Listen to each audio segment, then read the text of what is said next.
경번역 하실 때는 굉장히 허트림 없는 그런 진지한 자세로 두 번, 세 번 고치는 것도 없이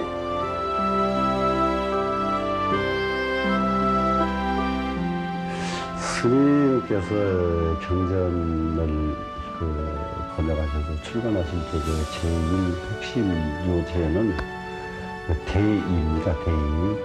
대의에 중점을 두시고 그 대의가 가닥이 안 날 적에는 여러 번 논강을 거치고 또 거쳐가지고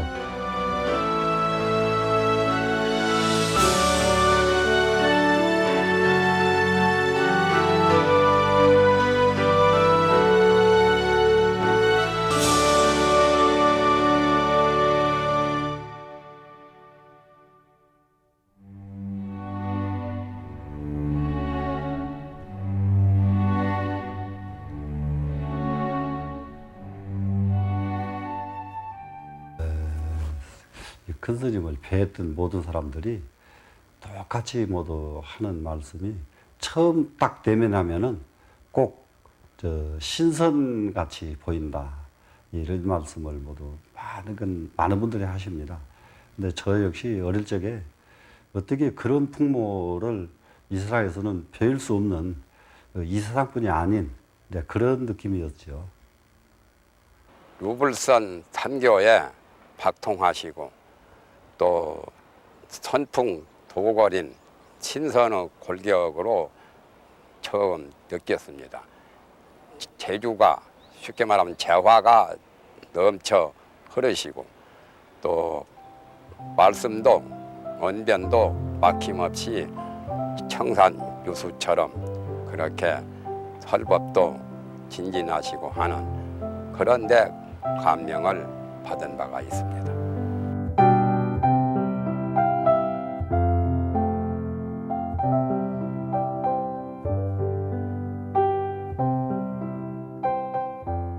그때 처음 들어가서 이제 큰 방 앞으로 들어서니까 방에서 이제 경 읽는 소리가 어떻게 울려 퍼지던지 그야말로 숨이 꽉 막히는 그런 느낌이었죠.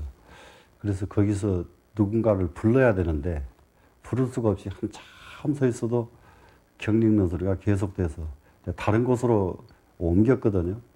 옮겨보니까 그쪽에도 또 경 읽는 소리, 이쪽으로 가도 경 읽는 소리. 한동안을 누구를 부르질 못했습니다. 한참 얼마 동안 지내고 나니까 어느 스님 한 분이 그냥 밖으로 나오시더라고요. 근데 밖에 서 있는 저를 보시고는 어떻게 왔느냐. 그래서 출가를 하러 왔다.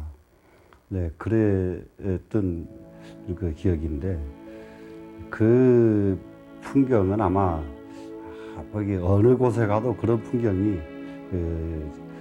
다시 잊어지지 않을 그런 풍경입니다. 대단한 열기였습니다.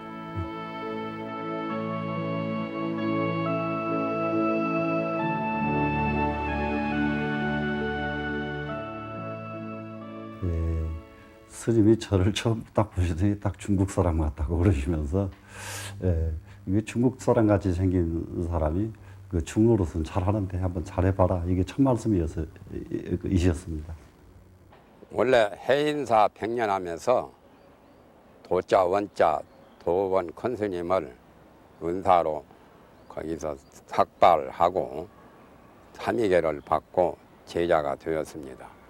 그 후 대구 동화사에서 관흥 큰 스님을 모시고 선원 제전집 강의를 들었습니다. 그 후 관흥 큰 스님에게 구사 유식 그런 유식 철학을 배우려고 했었는데 여의치 않아서 관흥 스님께서 단어 스님에게 소개를 하셨기 때문에 그래서 관흥 스님의 편지를 가지고 오대산에 가서 그때 수도원하고 계실 때 거기 가서 수학을 한 것입니다. 이제 그때는 그걸 잘 몰랐습니다만은 스님의 그 전략, 그 정신은 그 후에 모든 그 궁핍한 데서 벗어난 뒤에도 계속 이어지셨습니다만은 그때 당시의 생활 신조는 그 말할 것 없이 본인을 스님 본인을 위시해서 모든 대중들이 입고 먹는 부분에서 가장 아주 철저하게 이제 검소하셨고 공부하는 사람에게 오로지 공부 이외에 다른 것은 보질 않으시기 때문에 그런 회상이 지금 다시 없습니다만은 저는 그때 당시 행자인데 그때 스님께서는 그 화엄경을 강의를 하셨거든요. 그런데 다행히 제가 이제 조금 그 마을에서 이제 서당을 좀 다녀서 글을 대충 조금씩 이렇게 훑어볼 줄 아는 이제 그런 터라 그 공부를 좀 하고 싶은 마음을 내니까 스님께서 행자라도 공부가 우선이니까 와서 공부 참관하라. 그래 하셔서 행자인데 화엄경 강의하시는데 참관을 했었습니다.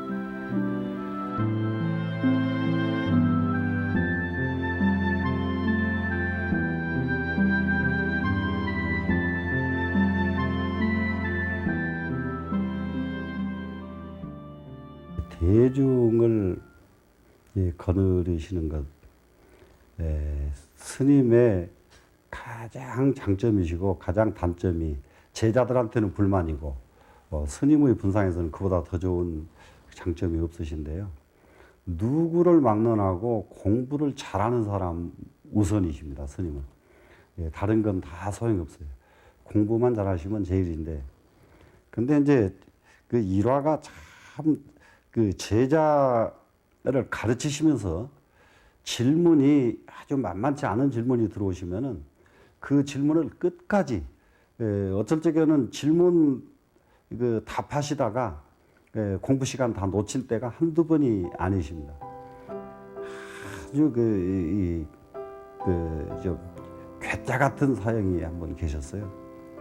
그래 이제 그 스님이 그렇게 질문을 유별나게 해서 그 스님이 이제 공부 들어오기만 하면 다른 스님들이 아주 불만이 많은 게 질문하기 시작하면 공부가 중단되는 거예요.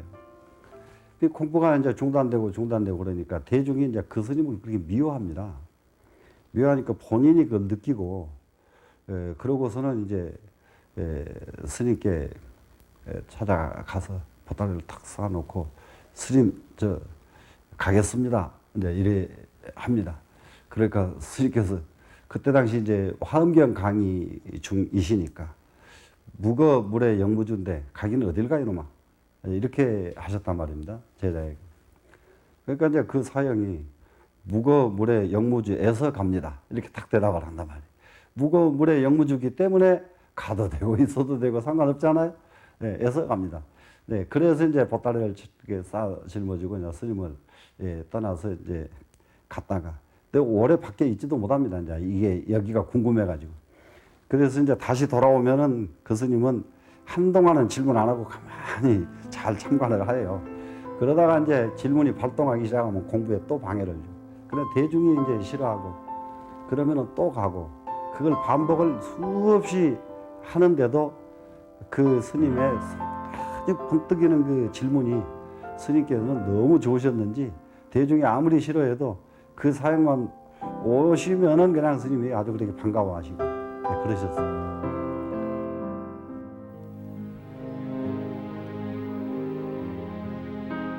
오대산에 수도원을 열어 후학을 키워내시던 타러 스님.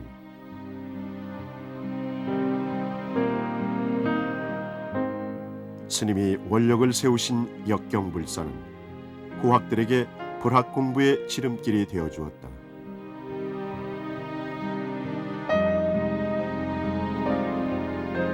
제자는 스승님의 그 원력을 이어가겠다고 다시 원력을 세우고 있다.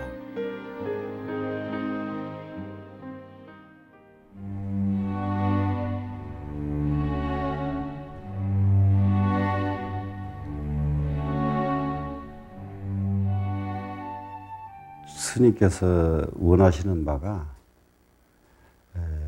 특별한 사람 길러내는 것을 원하십니다. 그러니까 10,000명 제자가 있다고 한다면은 그 중에서 한두 사람, 특별한 사람이 나오는 것을 그렇게 원하셨어요. 이 세상은 한두 사람의 특별한 사람에 의해서 세상의 변화를 가져올 수 있다. 그래 우리가 지금 업을 바꿔서 모든 사람들이 성불의 길로 가게 하려고 한다면은 그와 같은 특별한 사람이 꼭 나와야 된다. 그래서 자광사를 만드시고 거기에서는 특별하게 교육을 시켜서 그런 인물이 꼭 그 배출되기를 바라는 그런 마음에서 그 자광사를 여셨습니다.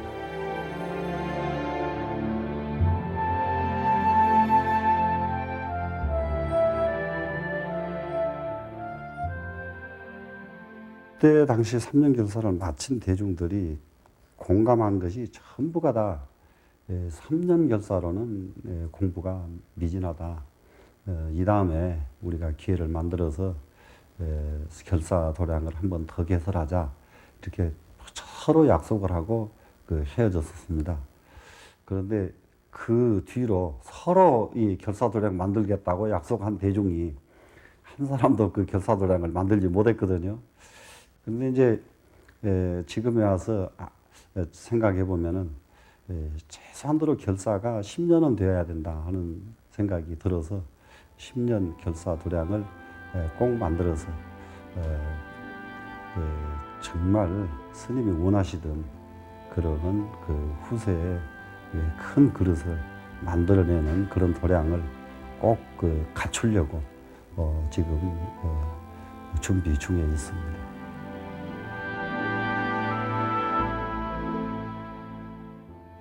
스님께서 경전을 번역하셔서 출간하실 적에 제1 핵심 요제는 대의입니다. 대의.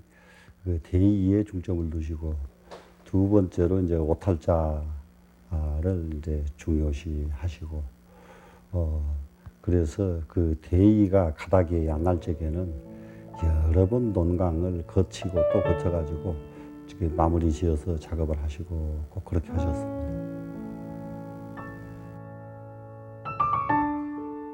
그 작업을 하실 적에 9시면 주무시고 11시, 12시 어쩔 때에는 이제 1시 때 이제 일어나시면은 일어나시자마자 원고를 쓰기 시작하는데 그 시간에서부터 아침 공양할 때까지 이렇게 원고 쓰신 양이 얼마만큼 양이 분량이 많든지 우리가 가서 세알릴 수가 없습니다. 단어 권스님께서는 하엄경을 보아야만 부처님의 풍부한 부처님의 깨달으신 그 살림살이를 알아볼 수 있다라고 그 말씀을 하셨습니다. 그리고 그분께서는 만년필 하나 가지고 원고 몇천 내씩은 10,000내 이상 이렇게 쓰신 그러한 기억이 남아 있습니다.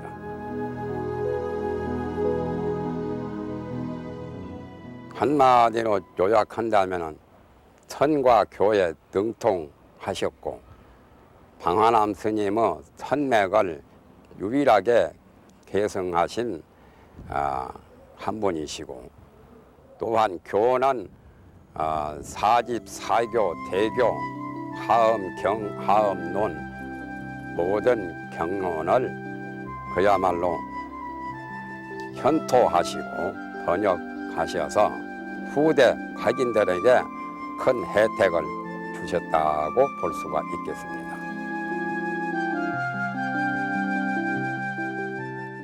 낮에는 이제 아침 공양 마치면은 강의하셔야 되고 또 강의 끝나고 들어오시면 또 원고 쓰시거든요. 쓰시는데 누가 찾아오면은 또 다 만나셔요. 만나시는데 스님의 아주 참 특장점이 뭐냐 그러면은 누가 찾아와도 나 원고 쓰느라고 바쁘다. 요즘 뭐 하느라고 바쁘다 이 말씀 안 하세요. 다 만나주셔요. 다 만나주시고 그러는데도 이게 원고 양이 그만큼 많은 분량을 쓰실 수 있었던 것은 그 새벽 시간이었습니다.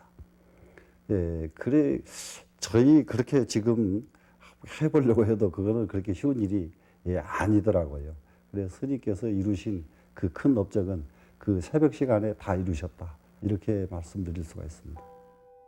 출가 수행자가 되겠다고 오대산을 찾은 날, 산사는 경익는 소리로 가득했다. 처음 배웠던 은사님의 미소는 제자의 마음에 오래도록 남았다. 첫잠 깨고 다시 잠들지 말라시던 스님의 경책이 지금도 생생하다.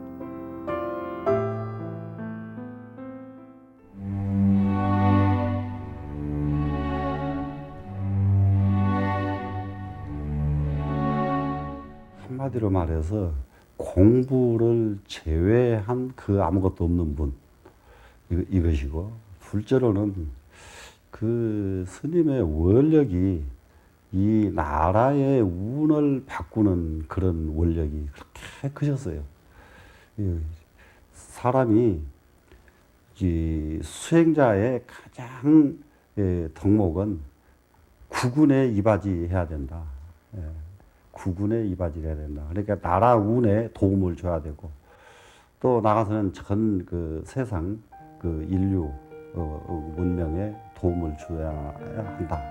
이 원이 워낙 크셨기 때문에 그러려고 그런다면 그만큼 공부가 이루어져야만 된다 하는 것을 한 번도 놓친 일이 없으십니다. 스님께서는 확실히 어떤 격식이나 형식 이것은 이거보다 그 내용을 중시하셨습니다.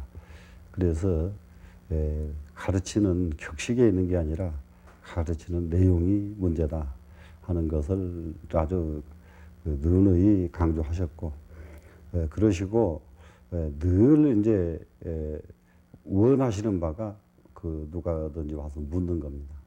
묻는 건데, 저희가 묻는 것이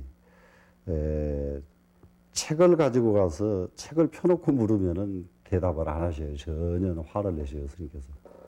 대답을 안 하시는데, 책을 보다가 외워가지고 가서 물으면은 이제 밤을 새서라도 가르쳐 주십니다.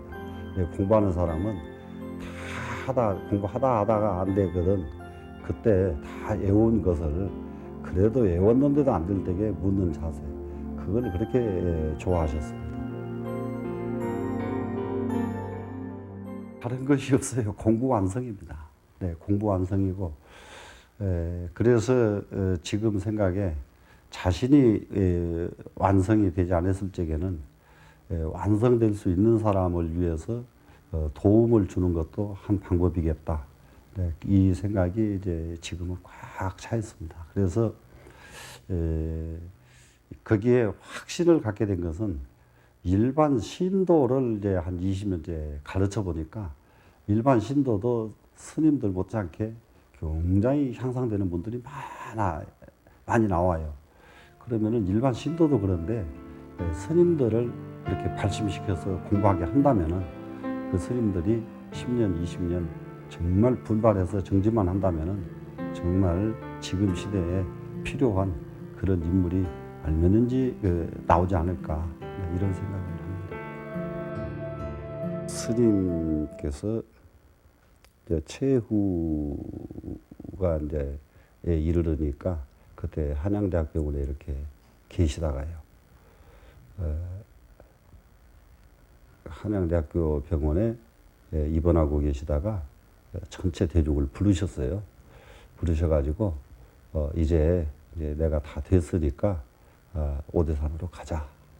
근데 이제 오대산으로 이제 모시고 이제 갔습니다.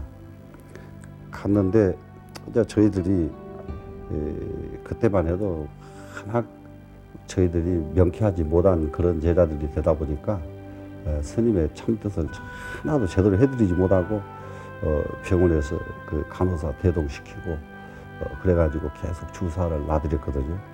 그랬더니 그 마지막 열반하시는 날 예, 몸뚱이 다 됐다. 예, 주사 발을 빼라. 예, 그래 이제 그 간호사가 절대 안 됩니다. 그러니까 빼라. 그래서 결국 스님의 지시에 의해서 주사발을 뺐거든요. 예, 그때 이제 모두 그 상가들이 이제 모여가지고 스님의 최후를 우리가 그 마무리해드려야 되지 않느냐. 예, 그렇게 해서 이제 저희 그 사형 스님이 그 스님 이 세상에 오신 것은 그 이전법에 의해서 오셨습니다. 그런데 스님께서 지금 이 세상을 가셔야 될 때가 되셨습니다. 이때를 당해서 스님 지금 어떠하십니까? 이렇게 물었거든요. 바로 그 물음이 떨어지기가 바쁘게 일체 말이 없어. 이렇게 그 대답을 하시고 조금 있다 이제 열반에 드셨습니다. 그래 전부 아주 아연 모두 전부 놀랬죠. 이제 그렇게 그 살아있는 법문으로서 그 마지막을 딱 하시고 이제 그 열반에 드셨는데 최소한도로 자기 갈 때를 알고 또 어떻게 가야 된다는 것을 아시던 어른 이렇게 한 말씀으로 드릴 수가 있습니다. 부처님께서 이 세상에 왔다고 그러지만은 왔다는 것은 달이 일천 강 속에 그림자가 비쳤다는 것이고 부처님이 이 세상에 떠나셨다는 것은 바로 허공이 모든 세계에 나눠져 있다는 것입니다. 제자가 곁에서 지켜본 탄호 스님의 역경불사는 미중요의 불사였다. 어찌 은사 스님의 모습을 털끝만치라도 따라갈 수 있을까? 한국 근현대 불교사에 힘차게 큰 획을 긋고 3계의 법륜이 되신 탄호 스님. 스님의 정법은 어디에 있을까? 부단히 공부하다 보면 찾을 수 있으리라.